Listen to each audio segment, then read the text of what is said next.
Kita ke Papua. 11 orang yang diduga sebagai penyuplai senjata dan amunisi untuk kelompok kriminal bersenjata ditangkap Satgas Damai Kartens. Dari para pelaku, petugas menyita senjata api beserta ratusan amunisi. Satgas Damai Kartens mengungkap jaringan penyuplai senjata api dan amunisi ilegal untuk kelompok kriminal bersenjata. Penangkapan dilakukan setelah petugas menggelar operasi sejak 12 Maret hingga 28 Maret 2026 lalu. Dari hasil operasi, 11 orang ditangkap di kota dan Kabupaten Jayapura.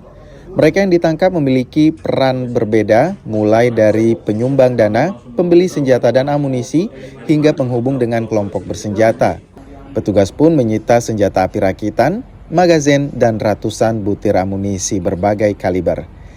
Barang bukti yang diamankan terhitung dari tanggal 12 Maret sampai tanggal 28 Maret 2026 pada hari ini, itu ada 132 butir amunisi yang disita dari saudara HLT.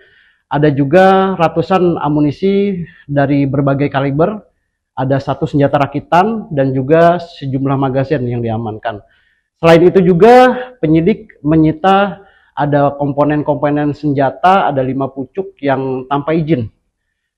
Hal ini menunjukkan adanya peredaran senjata api dan amunisi ilegal yang terorganisir, sehingga penyidik terus melakukan pemeriksaan secara intensif untuk mengembangkan kasus ini kepada kasus yang lebih besar lagi. 11 terduga pelaku kini ditahan di Mapolda Papua untuk penyelidikan lebih lanjut. Mereka dijerat pasal kepemilikan senjata api dan amunisi ilegal dengan ancaman pidana maksimal 20 tahun penjara. Tim Liputan Kompas TV, Jayapura, Papua.